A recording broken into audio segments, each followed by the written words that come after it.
Friends, I'm delighted to be here with all of you.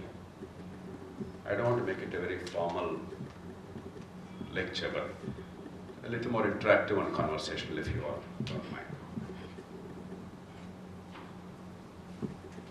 I remember my last visit to this wonderful city was about 5 years ago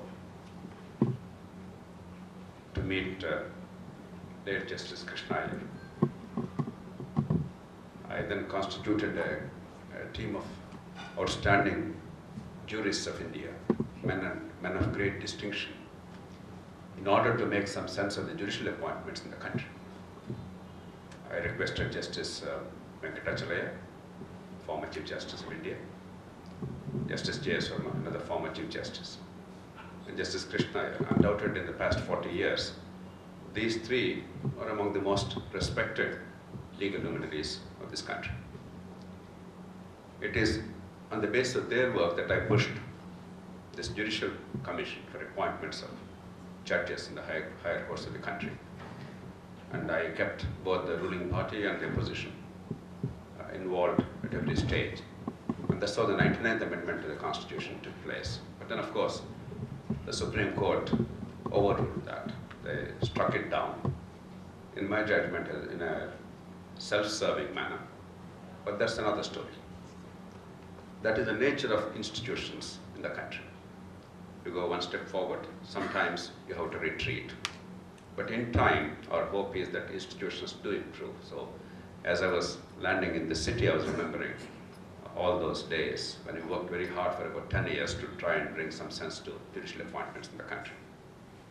There's another reason why I feel good about this state. Much of the reputation of India as a syncretic society, a society that embraces all cultures, all religions, all ideas, all thoughts, is based on the wonderful society of Kerala over millennia.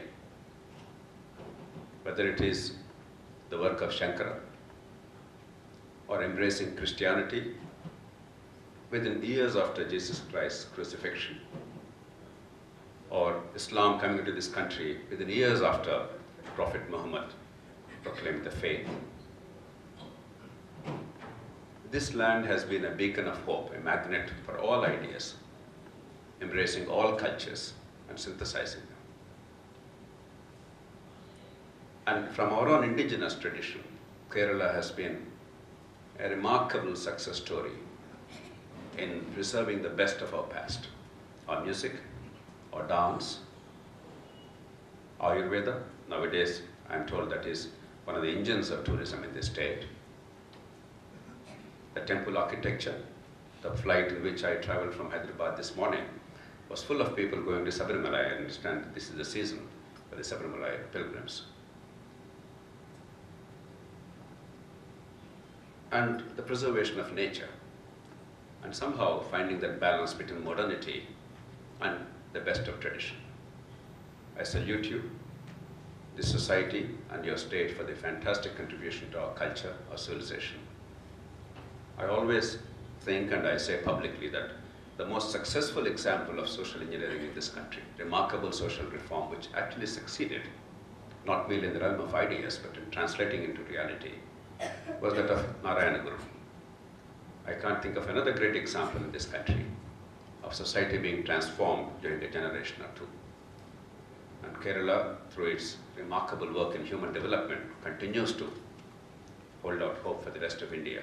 And I hope that your example will spread, not the more unsatisfactory and more derogatory examples of our democracy in the rest of the country. I have chosen this theme with some deliberation.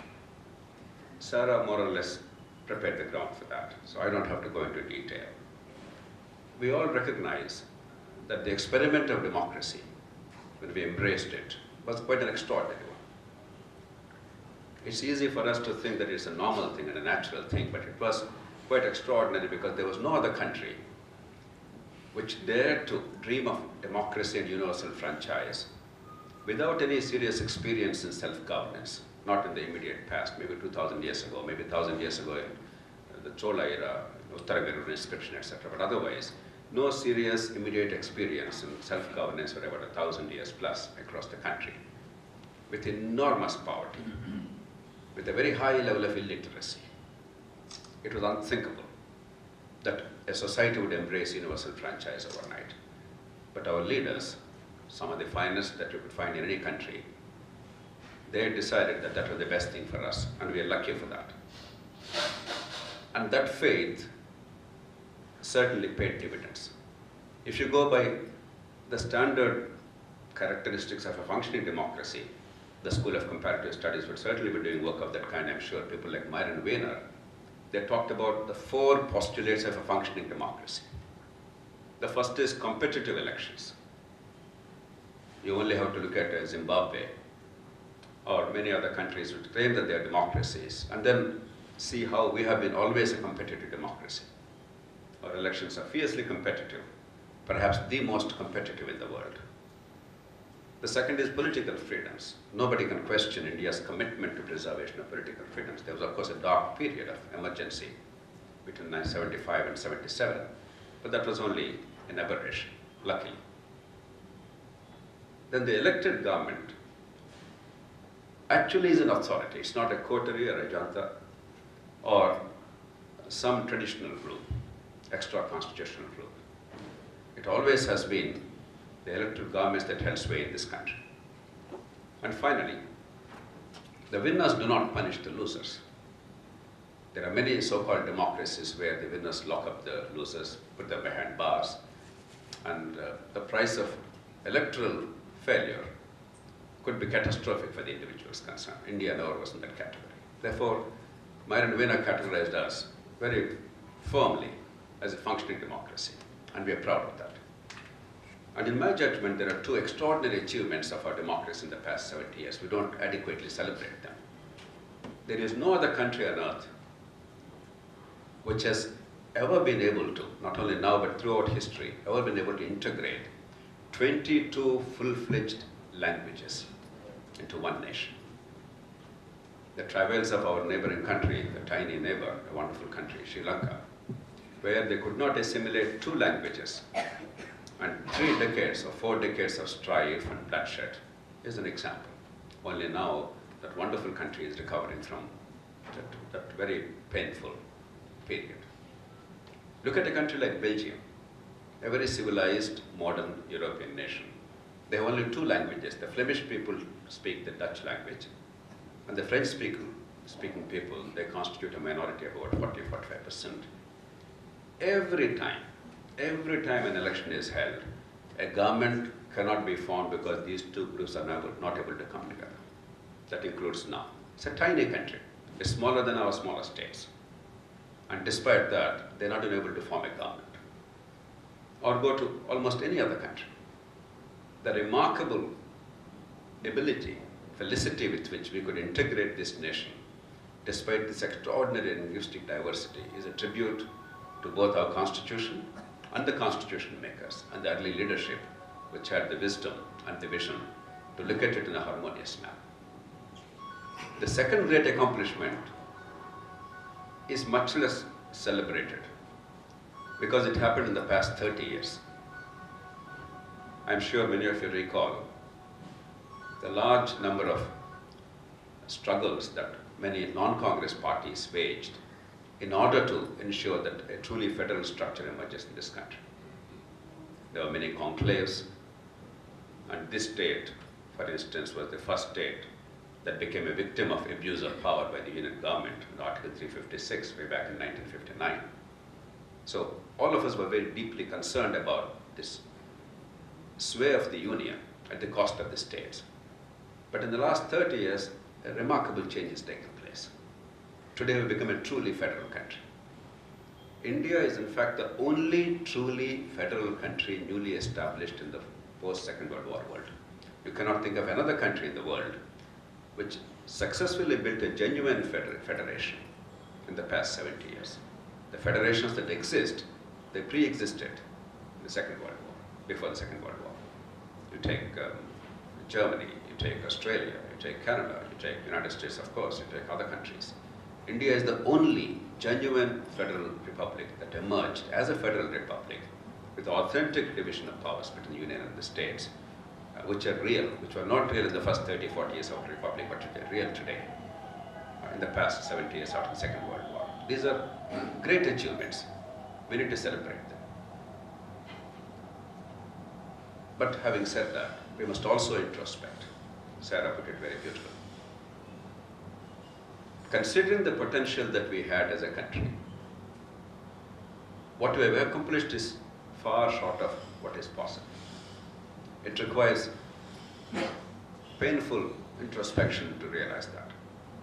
2 days ago, I was addressing the annual function of a very famous medical institution, the only medical school between Chennai and Kolkata, established in 1923. Its 95th anniversary, I was addressing that function.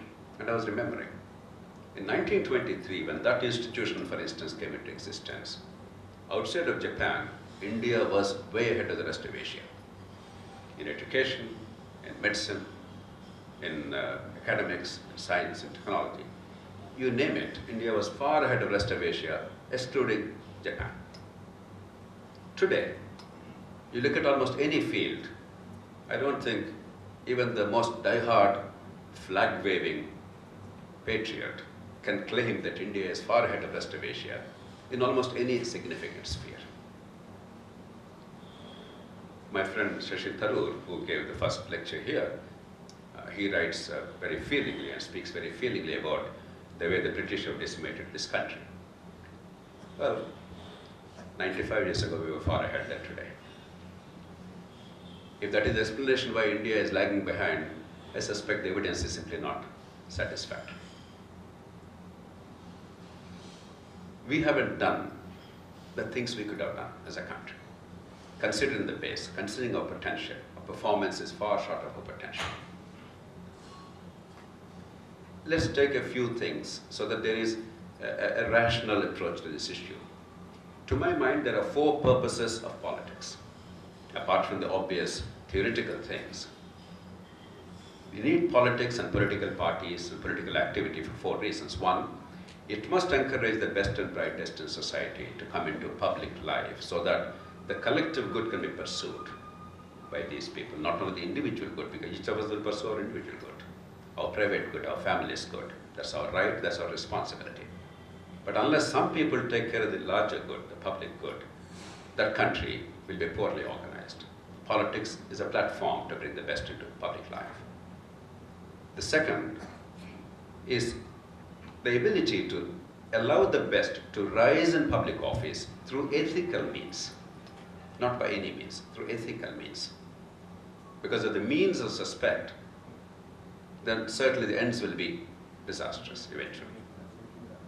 Third, to provide genuine alternatives in terms of policy to the people so that they can make a choice. And finally, once having obtained the mandate, to be able to deliver on the promise made.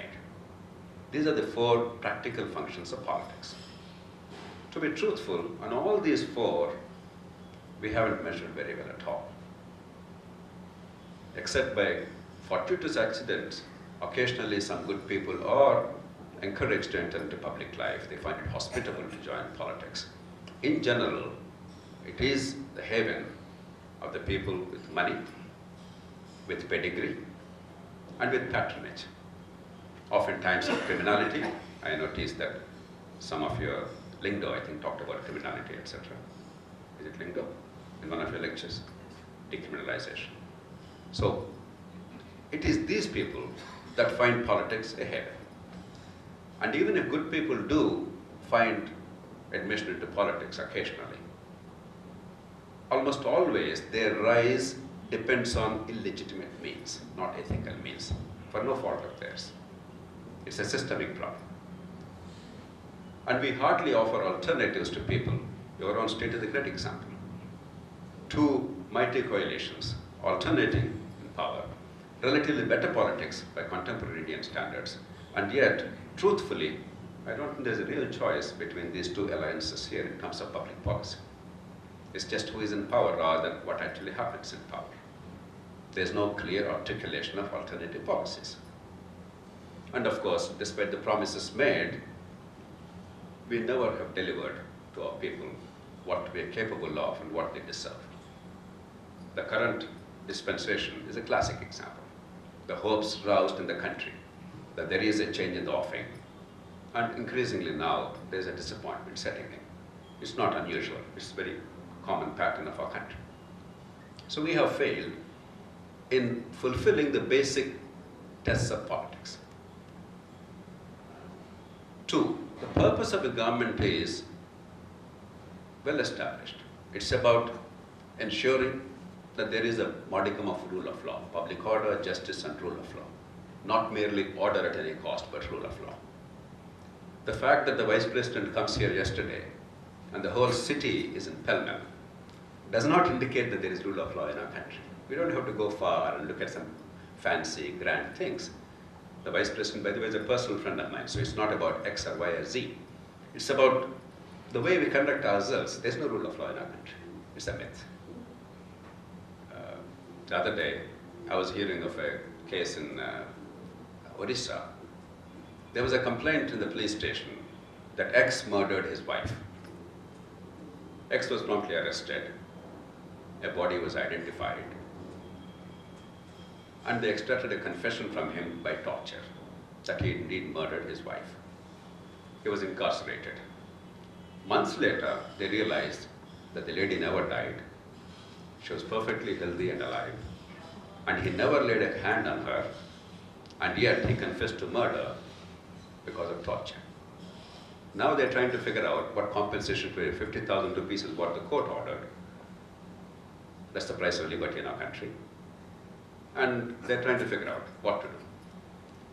This is not an aberration. This is the norm of India. Except that this case has come to us, to haunt us, with such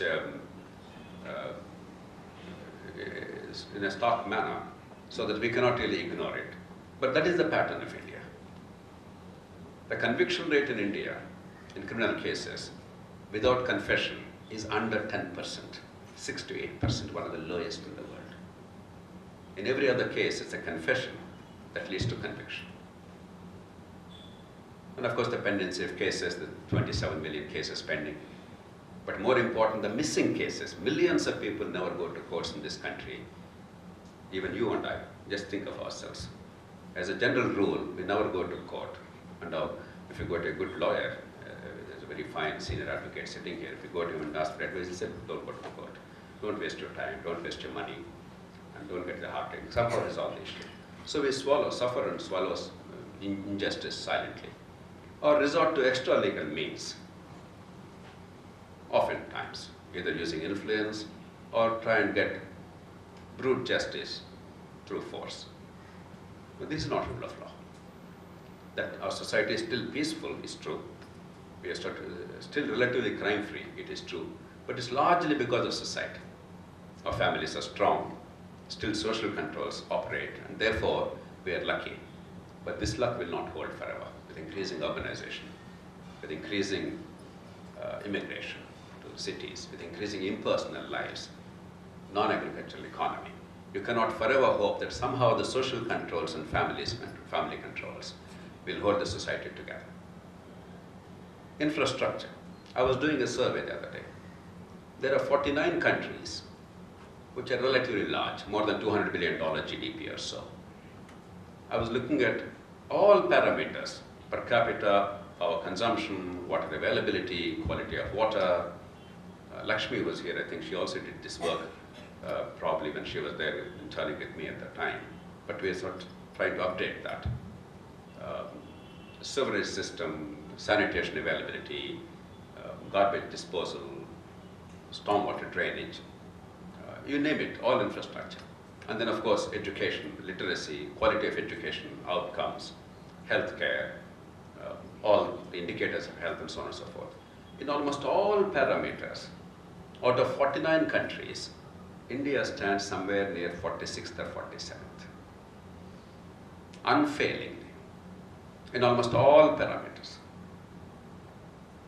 And I was curious, I was wondering, why are we consistently 47th or so? Who are the other countries below us? It so happens that Pakistan and Bangladesh are also in that list. In almost In most parameters, not all. In some parameters, Bangladesh is better than India, by the way. Healthcare, for instance, Bangladesh is better than India. But in most parameters, we three are together. Because of the sheer size, we are somehow thinking that we're up there. We deserve to be up there. We have the ability. We have the potential. But we are not up there. It's very hard for us to acknowledge it, but without acknowledging it, we cannot really overcome the deficiencies. It's not because we're incapable. It's because we haven't designed a system that will help us get the best out of ourselves. And of course, the woes of democracy. Kerala is one of the happier states. I don't think money plays much of a role here in terms of vote buying in elections, at least not that I know of. And if you tell me that it does play a role in terms of vote buying, then it breaks my heart even further, because I want to believe that there are some pockets of India where vote buying is not so rampant. But much of India, including Jammu and Kashmir, last time a journalist, he was receiving me at a conference, at a national conference. Just then elections were held. This was the election before the last in Jammu and Kashmir. So I asked him how the elections were held. And he said, sir, no problem, sir, 1,000 rupees this party, 500 that party. I was shaken because I thought in Kashmir, whatever be the problems, it's about Hindu, Muslim, autonomy, independence, India, Pakistan, not money. But once I heard that that was the case, I was also delighted because I realized that there's no way that Kashmir is going to secede from India. It became fully integrated with India, politically speaking. But jokes apart, it's the reality of this country. In my home state, there was a by-election in a place called Nandia, which had absolutely no consequences. It doesn't matter who wins there, because the government is stable. The election is due in another 1.5 years time or 2 years' time. It really has no value in practical political terms, in terms of stability of the government or policy. And yet the expenditure incurred is widely believed to be, for one assembly by-election, 200 crore rupees. Now this may be a bit of an outlier, but the norm is 20 to 30 crores, 15, 20 crores at least per candidate, because Andhra Pradesh is about the worst in the country. Not every part of India is as bad yet, but sadly, much of India is moving in the same direction. Andhra Pradesh, Karnataka, and Tamil Nadu are already in the same boat, but many other states are moving in the same direction. So money power. The freebie culture, we all know. Our neighboring Tamil Nadu is a fantastic pioneer in this freebie culture, but now every state has caught up. Andhra Pradesh is a great pioneer in this now, Karnataka is, every state is, now UP is, loan waivers and all kinds of things. But we are going beyond that. The increasing polarization on caste and region and religion, Andhra, Telangana, the caste reservations, the Hindu, Muslim or something else, it's become integral to our political life. It's not about society being divided.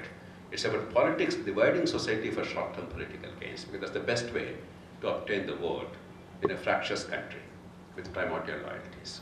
We all know all these facts. So politics is broken. There cannot be two opinions about that. Why is it so? Is it because India is inimical to democracy, or have we done something wrong? That is the central point I want to make today.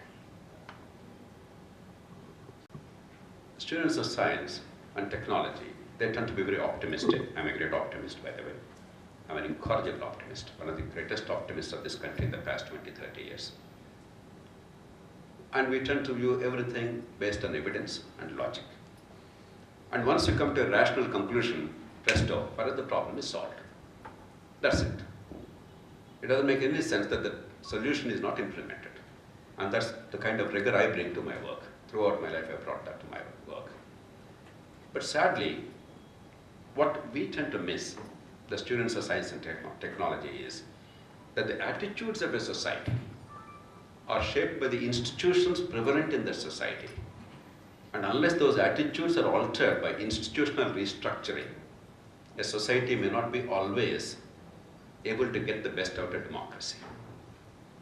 I'm choosing my words very carefully. Every society has the same abilities. No society is particularly great or anything. It's like a pack of cards.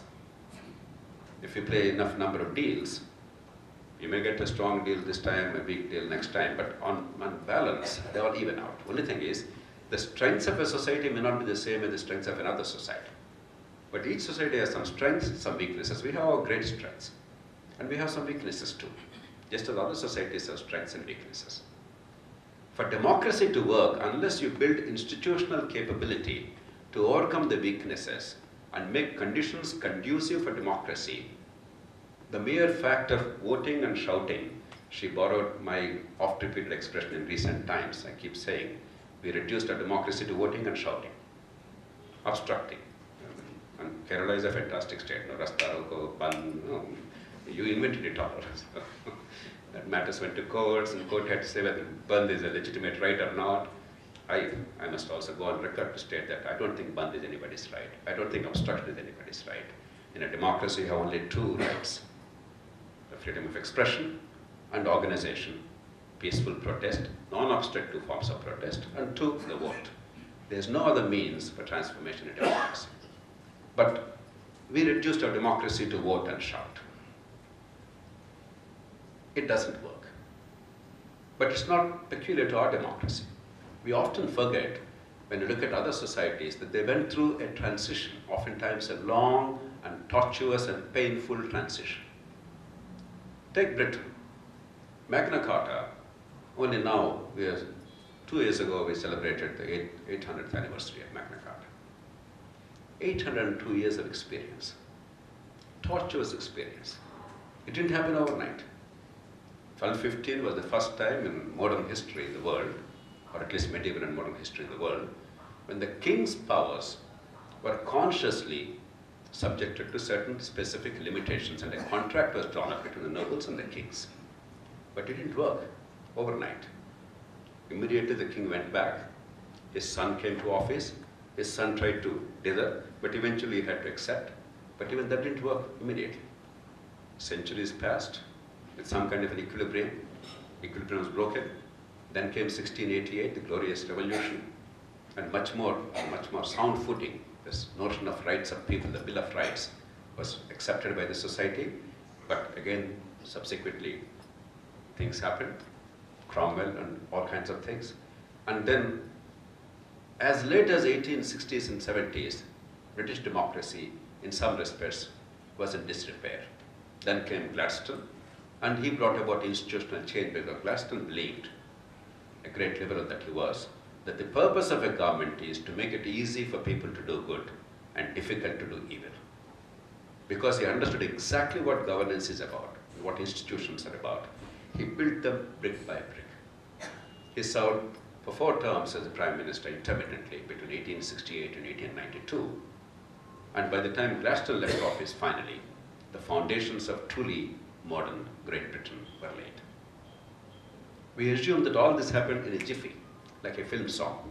Because we are so much in love with films, we think everything is like a beautiful song. In just 3 minutes, the whole world changes. It doesn't change. It takes painstaking work for generations. Take the United States. In 1600, the Pilgrims first landed in the United States, now United States, in North America. Though in 1492, Columbus, instead of coming to Kerala, he went and landed there. It took another century or so for the Pilgrims to go and settle down there. And initially, they tried to establish a replica of European model, a feudal model of privilege, of nobility, and of inequality. But the settlers rebelled.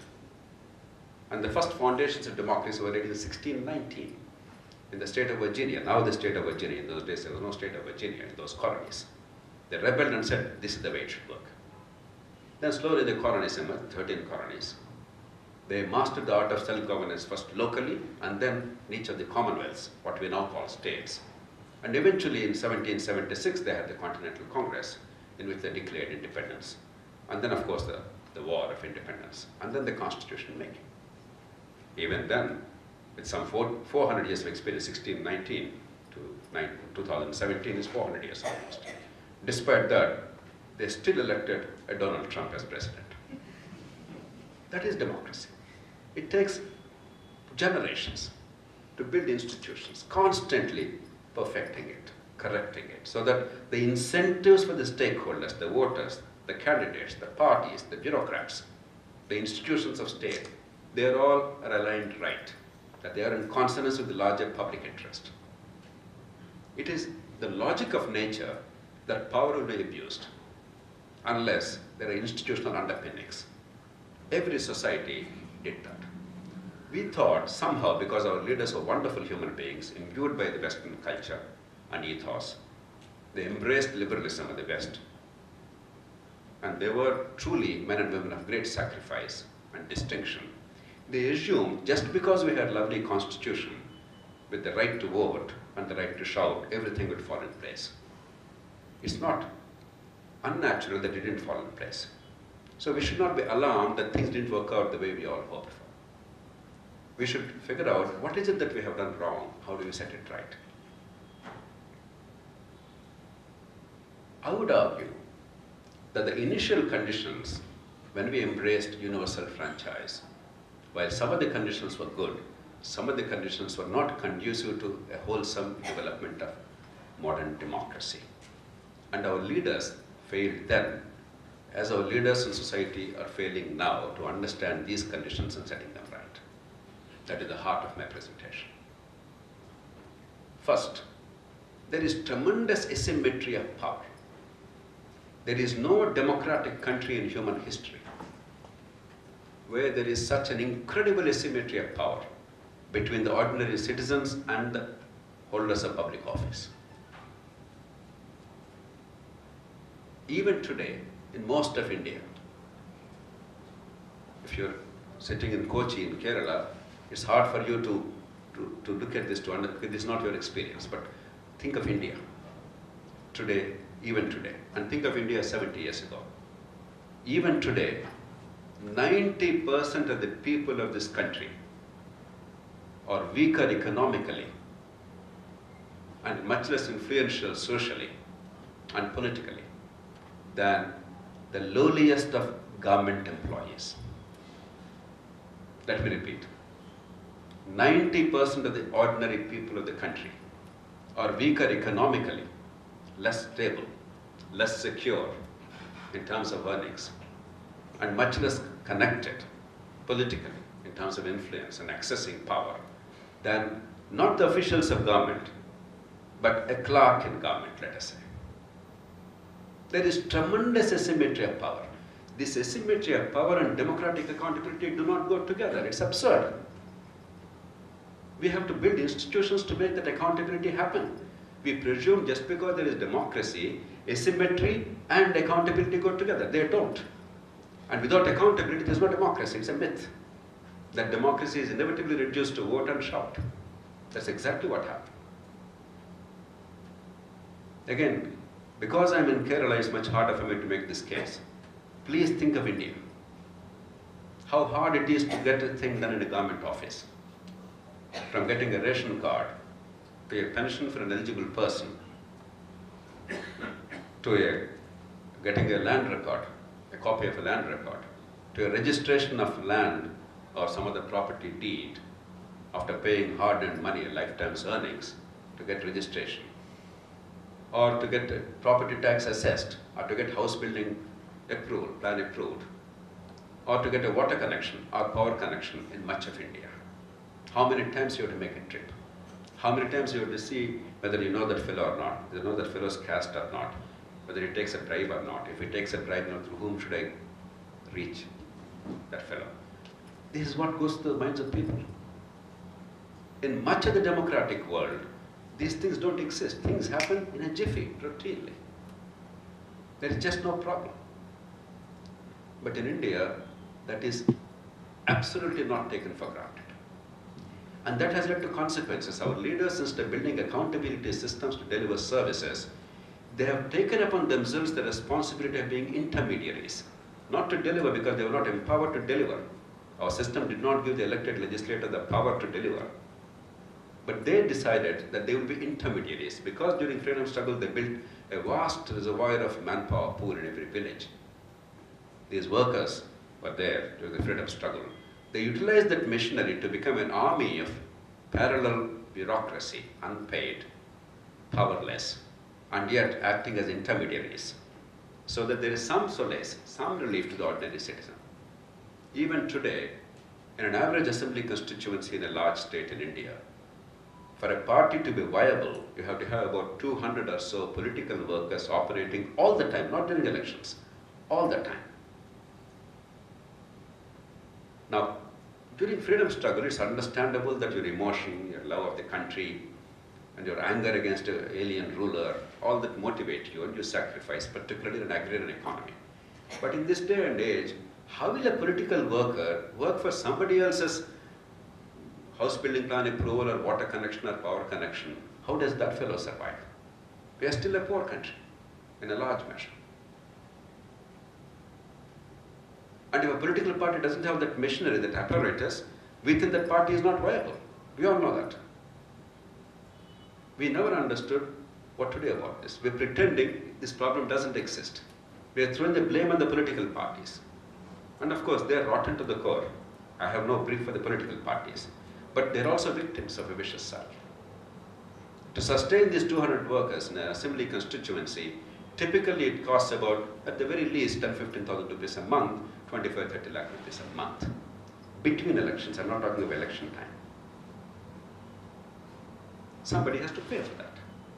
Either we allow them to collect money by a variety of means, or appropriate resources of the state, or in the early decades after independence, because of a sad reliance on this half-baked notions of socialism, this license, permit, control, Raj, and therefore this leveraging to make money with state power that was possible. All these became the means of sustaining this apparatus. Even today, we haven't significantly made a dent in this. Yes, there are some areas where, because of technology, because of modernization, some services are increasingly computerized, etc. But even today, in a large measure, you have to pay a bribe to get a service in India. There are many studies which indicate that in a given year, 65% of the people of the country, 50% of the households of the country have to pay some bribe or the other, somewhere or other, to get something done, which is a matter of their right. They're not getting anything out of it. 65% households. What is the response of our political and bureaucratic system? Instead of figuring out how to improve the services, they are now trying to bring in a law, it's in final stages, by the way, which says that if you give a bribe of 50 rupees to get something which is due to you, which is your right, for that to be done, because it's not done routinely, you pay 50 rupees bribe, you will now be jailed for 7 years and a mandatory minimum of 3 years. That is the law that's about to be enacted. More important, the fellow who takes the bribe, he shall not even suffer police investigation. There shall not even be a police case against him without the prior approval of the government. Under the current law, sanction is required for prosecution after investigation is completed. Our great noble government and parliament, together all parties are united in this, it's not one party or other. I pleaded before the parliamentary committee with folded hands and said, look at the absurdity. You want to jail a citizen, a hapless victim, who is forced to pay a bribe to get something which is a matter of right to be done. For paying a bribe instead of improving services, you want to jail him for 7 years, mandatory minimum of 3 years. And the recipient, you say, shall not even be investigated. See the absurdity when they go together. Even that did not really move them. So instead of figuring out how to make the delivery happen and accountability happen, and how to reduce the burden on the political system to have the parallel machinery to be simply accessible to the people, and how to therefore eliminate this corruption and waste, and eliminate the entry barrier. Our response is pretend that there is no problem, and a bribe giver is a rotten fellow, he is a crook, he is immoral, therefore put him away in jail for 7 years, at least 3 years, mandatory 3 years. They did not even look at the practicality of it. All of India has 3.5 lakh jail cells.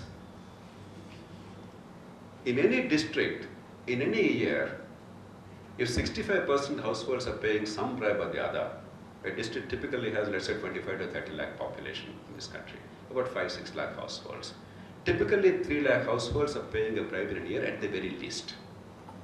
One district's population paying a bribe cannot be accommodated in all the jails of India.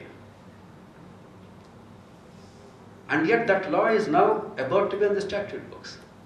I cannot overemphasize the monstrosity of it. Not that these fellows will put anybody in jail, thank God these are thoroughly inefficient fellows. But the way we are looking at problems. The second, culturally, because for about 1,000 years, except during the Chola interregnum, when we had this local governance flourishing in some parts of the country, we never had the experience of self-governance. Therefore, our notion of a fellow in power during colonial era, during the earlier era, feudal era, was one of my Bab. Whoever is in power is a demigod on earth. Our notion post-independence is a slightly changed that somehow, I don't know why or how, somehow my vote, what I do in that polling booth, makes a difference in creating that new God. But otherwise, he continues to be the demigod, my Bab. I reach out to him, I pay obeisance to him, I am deferential to him, he will somehow figure out and solve all my problems. Even today, that is our notion of citizenship for the bulk of the people. You cannot have a democracy working like that unless people understand the meaning of vote and taxation base and how the tax money is spent, what are the priorities, and what are the alternatives you would have in mind. Unless you have that calculus in mind, a democracy becomes meaningless, thinking that somehow there is now another new God and he will not take care of everything. That naturally led to a system where, because the election is to a legislator, a disguised executive system. In the minds of the people and in the minds of the elected legislators, the legislator is not a legislator. He is not a representative, he is the executive. Whereas the Constitution and law do not recognize him as the executive. Therefore, we have a disguised executive system, transfers, postings, contracts, tenders, everything and police cases, most of all. In that area, the MLA is the king. An MLA Raj has come about, if he belongs to the ruling party. If it's the opposition party, then there will be a rival candidate who lost the election, who would then be calling the shots by a variety of means. This is not democracy. If we had genuine rule of law, we already discussed briefly, and you all know only too well, where there is a system of accountability, and no matter how high and mighty you might be, you are still held to account by the same law, under the same law, on equal terms with every other human being, things would have been different. But we never ever created independent investigation, independent prosecution, and we hardly have any ability to even investigate. Where is the forensic infrastructure?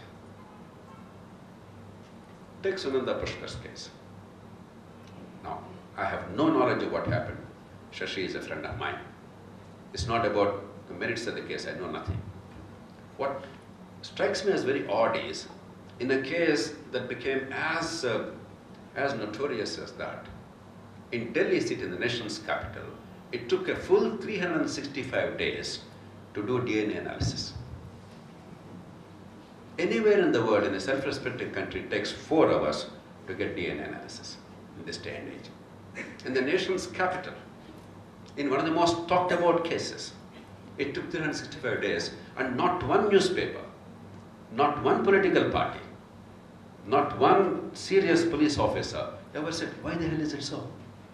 They thought it was perfectly normal. Except some odd idiots like you and I go wondering, why the hell it should take 1 year? I mean, technology exists. We have no forensic infrastructure worth mentioning. We only have 3 decent labs in the whole country, some 15 regional labs of half-baked things, and almost nothing else after that. And therefore, it's not an accident, not a surprise, that the only means of crime investigation is torture the fellow to smithereens, force him to confess. And the moment he has a strong lawyer, he has money, he has political contacts, and of course, that is untouchable. You cannot have rule of law like that. In the absence of that, even the modicum of accountability, the fear of law that may hold those in power to account, that simply didn't happen in the country. I don't have to tell you, you see every day umpteen number of cases. Finally, had we at least given power to our communities, as Kerala bravely is attempting to do to some extent in the case of your local governments here, city governments to some extent, I hope, if we actually have done it fully, people would have realized the link between the vote and the public good, the taxes we pay and the services that are rendered to us. They would have made painful choices. This is the money available. What should we do in Kochi city? With this money, what are our priorities? Do we want this or that? There's a price. Life is not an unending saga of goodies. There's this money available, this much is possible. And if things happen well, we are the beneficiaries. If things go down, then we are the losers. That's why local governments are schools for democracy. They nurture leadership. They allow us to understand the meaning of citizenship. If we had given ourselves that, then things could have been corrected. Even the other distortions that they existed also, they could have been overcome. In fact, Britain and the United States, the greatness of those countries is they had very strong local governments. United States from day one. The nation was built on local governments. Then came the Commonwealth of States. Then came the federal government. Even today, doesn't matter whether Donald Trump is there or some other fellow is there. What matters is the city is all powerful. The county is all powerful. One day I was traveling in Northern California on the road from the east to the west.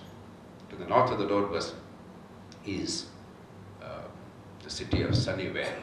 To the south is Cupertino. My friends from India who were with me, they told me, do you know, sir, the property values to the south of this road in Cupertino are about 60 to 70% higher than to the north of the road. I said, how so? Is the infrastructure radically different? Because from the naked eye, when you look at it, there's not much of a change. They look identical. So is there something I'm missing? Is the infrastructure in the south much better? They said, no, sir, they're identical. Then I thought for a moment, I said, is the demography slightly different? Because every country has its own prejudices, and therefore if more African Americans, more mixed ethnic populations are there in the north, then the chances are that the property values are not rising because people may not like to move there. In the south, maybe more homogeneous from their point of view. They said, no, it's identical population mix. Then I said, what's the difference? Why is it so? They said, the school district in Cupertino functions very well. The public school outcomes are very good. Under American law, you can send a kid to a government school without any tuition because they're already paying taxes, only if you're a local resident and a local taxpayer. And therefore, every family with kids wants to move to this area because the schools are good, you don't have to spend extra money. And the property values are shot up. See the link between the vote, the outcomes, public good. That is what local governance is about. We never give ourselves that chance. That's why we never allowed our people to understand what vote means and what wrong voting means. We tell them, we give them lectures, bhashans. But when they are not enabled to understand the difference between voting for the right person and the wrong person, the outcomes are more or less identical no matter who is voted to office, why will I learn? How will I learn? How will I know? An apartments association, we all pay our dues every month, and somebody who is more capable or who has time, who has experience, we request him or her to take care of maintenance. Supposing the elevator is not working and with arthritic limbs you have to climb up. I'm now in this Rivera suites, 14th floor. Supposing the elevator didn't work, I think of myself as a young man, but you know, one is growing in years. Supposing I have to climb up the 14th floor, certainly I would complain and say, "Bhai, kya ho raha hai?" So we keep fighting. The watch and ward, the water supply, the garbage clearance, other things, because we see the consequences. The voice comes when we know what is happening. When it's unconnected to our daily lives, when you don't have an impact on what happens to your life on a day-to-day basis, then democracy doesn't work. Correctives are not possible. Even in Kerala, we allowed local governments to flourish only up to a point. We didn't allow them to go beyond that. Because there's an inherent prejudice in this country against any kind of localization of power. Maybe part of the caste system. Maybe the elites want only access to power at the higher levels. Local government means that elitism disappears. We are just like any other human being. Maybe we have contempt for the capacity of our people to govern themselves. Maybe we have genuine concerns about their inadequacies. Whatever be the reasons, we as a society have never allowed the local governments to flourish. And yet, almost anything good that has happened in the country happened only because the local communities are empowered. There is no other durable good that happened without local government empowerment in this country, but we haven't yet embraced it. And of course, the 73rd, 74th Amendments are a gigantic constitutional fraud.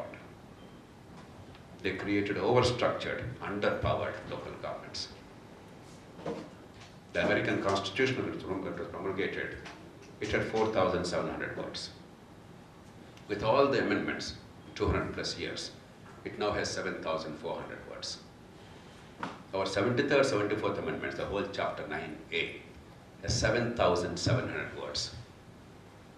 And these amendments said nothing. They created monstrous structures.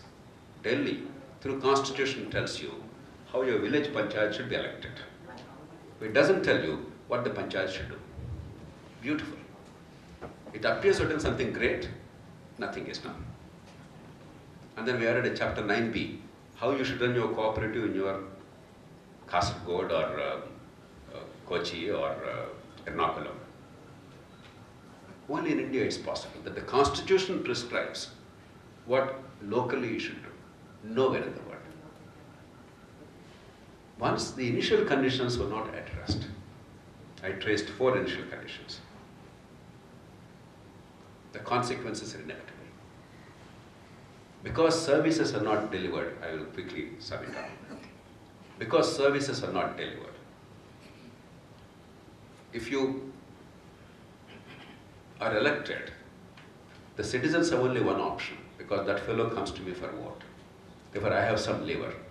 Even today, if you notice, in most parts of India, general public, the people are scared of officers and employees. They are more comfortable in dealing with elected fellows because they got my vote. If I go to a government office and talk, I don't know what he'll say. Most often the government official's response in large parts of India, again not Kerala, is in Telugu, you know to whom you are speaking. This is a standard response. It's almost a part of the lexicon of officialdom in the country. Because the idea is, I am big, who the hell are you to talk to me? Therefore, people don't dare to talk to the officials. But they go and talk to the elected representatives because that fellow got my vote, he'll come back to me for the vote. Somehow they figured out, this fellow needs me. And these fellows have this massive machinery. Machinery has to be fed. Corruption is endemic. But there's no capacity to deliver. Therefore, dissatisfaction continues, except there is some access, some intermediation. So what happens, come next election, I'm angry on 2 counts. 1, things haven't improved. 2, these rascals are now corrupt. Because the common refrain in India, in large parts of India is, sir, that fellow could not even afford a cycle. Now he goes in a motorcycle. He goes in a car. Because now we're angry, envious. It's visible. Once you see that politics means corruption, come next election, what's there in it for me? And if X gives money, what about Y? If both give money, then come freebies. If both give freebies, then come divisions. And of course, India is a fantastic place for all kinds of divisions, with all the primordial loyalties and reservations, this caste, that caste. You only have to go to the Patels of Gujarat now to understand what's happening. Or the Gujars and Meenas of Rajasthan and the Jars of Rajasthan. Or the Marathas of Maharashtra, or the Kapus of Andhra Pradesh, or some other community somewhere else. It's so easy. And parties love it. Once primordial loyalties come to the fore, the merits of the candidate or the public policy is irrelevant. It's a tribal warfare. What happened for a long time in large parts of Africa and is happening even now in some parts of Africa. Democracy simply gets debased. We have to reverse these conditions. There's no some super prescription available. How do you give services to people with accountability? Overcome this barrier, overcome this tremendous asymmetry of power between the citizens and the public servants. How do you ensure that there is a system of rule of law so that some modicum of accountability, some fear of law in those who hold power realistically exists through independent and accountable means? And how do you institutionalize local governments so that the people understand the value of vote, the link between the vote and public good, the nexus between the taxes and services, and the fusion of authority with accountability? All these have to be consciously, systematically done. In India, we have never made serious efforts in any of these sectors. We are pretentious. Every government pretends they are doing a fantastic job. But we don't want to actually institutionalize the measures that make our democracy truly work. And we need to do something more, because 70 years of a certain pattern of democratic evolution imposes a certain burden on society. Things which were a little better in some respects, actually they get worse because of constant repetition. The electoral system. Even if we change everything, the electoral system has now become so fossilized that money power for voting, all the distortions of democratic politics will not be set right overnight. And our first past the post system made it more complicated. Shashi Tharoor quite rightly talks about a need for change. He asks for a change all over the country, but I don't believe it's necessary across the country, particularly the presidential system he's talking about. What I would urge is, apart from these, reversing these initial conditions, we have to look at two fundamental measures. One, empower the states, because governance is in states. Delhi does not matter except for the English-speaking press. Delhi is inconsequential to the lives of even you and I. Just even you and I, the most educated, the most learned, the most sophisticated Indians. Tell me, forget the psychology and emotion, forget all the unnecessary influences. In terms of your real life, the things that matter on a day-to-day basis, what are the things that Delhi does that actually make a difference to our life? Your water supply, your mosquitoes in the street, your traffic there, your roads, your sanitation, your stormwater drainage, your local school, local hospital. In what way is Delhi relevant at all? Things that matter to us, Delhi is inconsequential. Our obsession with the union government must cease. States is where everything is, like it or not. Electoral outcomes are based on whether you like or don't like the state government. Whether from panchayat to parliament, people are voting not on the basis of some grand national issues, but on the basis of your assessment of how you think the state government is performed. When that is the case, it's only fair that the state is given the real authority to make a difference. The state has power, but not authority. The power to abuse, power to control, power to dominate, but not the authority to actually change. In no federal country in the world do you have the federal constitution dictating how the states are governed. United States does not talk about, the federal constitution does not talk about the states at all. Each state has its own constitution. Australia, each state has its own constitution. Canada, each state has its own model, though sanctified by the federal parliament's law. Germany, each state has its own constitution, Article 28 of German Federal Constitution, basic law. The federal constitution does not tell you what the state should do, let alone local governments, let alone panchayats. Our constitution says how the panchayat should be run. Their constitution don't even talk about how the state should be run. As long as they run democratically, through universal adult franchise, through democratic and accountable means and rule of law, what you do, how you do is your business. We require to give our states the chance to discover the ways of doing things, depending on the genius of each state. Electoral system, whether I want a direct elected chief leader or I want the representative parliament like this, whether I want proportional representation or first past the post system. How do I handle the bureaucracy? Why do you require Article 311 at the national level to control the bureaucracy in your Kochi municipality or your panchayat in the neighborhood? Why should the government of India or the constitution of India tell you? Let the local people decide what is the best way. But within the broad contours of the constitution, fundamental rights, inviolable, universal franchise, democracy as we understand, notion of accountability, rule of law. Within that, give the states the freedom and the opportunity to explore, to improve, to develop. And if they fail, no excuses then. 2, change the electoral system at the state level. I don't think there is a case or there is a need for switching over to presidential system at the national level. Because India is too vast and too complex, multilingual, north-south, Hindi, non-Hindi, Hindu, Muslim. These fractures are too deep. The nation is not ready to embrace one leader elected. Whether that leader is constitutionally more powerful or less powerful is immaterial. The truth is that the constitutionally elected president of the country, as the chief executive, if you have a presidential system, is weaker than Narendra Modi because he controls both the executive and legislature. Whereas the president and the presidential system does not control the parliament. But that is the constitutional reality. But the people's emotions are different. We are not willing to accept a leader for the whole country. So be it. India is so complex a country, there's no reason to accept one leader for the whole country. Therefore, let's not touch Delhi. Let's have the direct election at the state level. Now, some people, because they think it's a talisman, because we want all these miracle solutions, if only there is a simultaneous election for the Assembly and Parliament, they think the country will be fantastic. It will not be fantastic at all, because there are quite a few states where the elections are together. Andhra Pradesh, Telangana, Orissa, earlier Karnataka, several states. They are no different from what the other states are. But if you want it, the best way is let there be a direct election at the state level so that there is an assured tenure and there can be synchronicity in future, in perpetuity. But the real result is not the synchronicity, that's immaterial.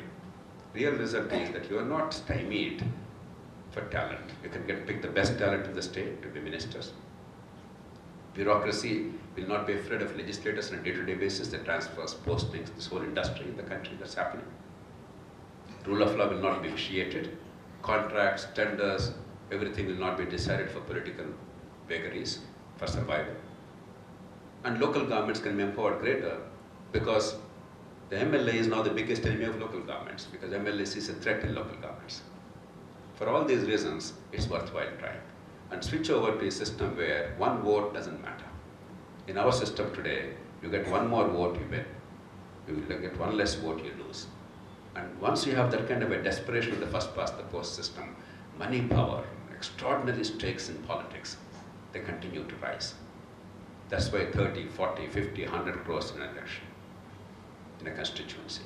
Once it's the percentage of votes that determines the number of seats. A few votes this way, that way doesn't matter. You're not afraid to take some risks on policy, some risks in your pursuit of public good. Whereas now everybody has to go to the lowest common denominator because if I lose those few votes, I may lose power. In Kerala, how much is the difference between the two major alliances? 1% most of the time. So it's just that 1% vote. We don't know where the 1% is. I can't afford to take risks. It makes us to go to the lowest level possible. Never look at the larger interests of the state or country. None of these things is complicated. Most of these things are universally accepted. Nobody can deny it. But we just don't want to do it. We pretend they are not necessary. Or we pretend we have done them at all, done them all. Take local governments, and I'll conclude with this. Mahatma Gandhi and Ambedkar had a disagreement on local governments. It was a tragedy. Both had merits. Gandhiji was absolutely right in believing that without local empowerment, there is no democracy. Ambedkar was absolutely right in fearing that unless you have certain safeguards, the local caste elites would take over and therefore the oppression might continue. But both did not understand that there is a synthesis possible. If you enlarge the boundaries of local governments, don't allow the traditional uru or village with all its worst features of casteism and segregation, but a combination of villages, as Kerala in a way is doing now. Kerala only has 900 villages or so, village panchayats. It's an aggregation of the local original habitats. Then the tradition will be overcome by democratic forces. Both the arguments are met. By having very weak local governments or no local governments at all, we've done an extraordinarily great disservice to our country. We have to learn lessons from the past mistakes. I believe that we as a society have the capacity, have the intelligence and the leadership to bring about these changes and make it work. But if we don't make them work quickly, if we allow the natural evolution to take place without human intervention in the form of institutional innovation, then it will take an incredibly long period. India cannot afford such a long period. The world is forging ahead. the 21st century, the world is not going to wait patiently for India just because we happen to be 1/6 of mankind. Either we set our house in order and make the most of modern technology and opportunities, or we languish and our children will always suffer from unfulfilled potential. The choice is ours. And which state is better placed than Kerala to make this case for the country? Because you have been always in the forefront of social revolution and political evolution of this country. We need a lot more from this state and a lot more from the enlightened citizenry of this country to transform this country. I'm saying this with the deepest feeling. I grew up in a village. I belong to that generation that benefited immensely from the state and local leadership's competence and commitment. I would not have had education without the local leadership. I went to a village school in Telugu medium, both primary school and high school. And there's not a moment in my life when I ever felt that because I went to a village school in Telugu medium, I was in any way disadvantaged in dealing with the problems of the world, because they gave me such immense confidence and opportunity. And that's true with hundreds of thousands of people of my generation. But when I look at the kids of today, anywhere in the country, I cannot in good conscience say that these kids have an opportunity. A society that does not give a chance for vertical mobility, if birth freezes your future, if 80% of the people have no future merely because of the circumstances of birth, if we think somehow a democracy will prevail and triumph and will lead this country out of the morass and will make India great, I think we are living in a fool's paradise. We have to wake up and wake up quickly. Thank you very much.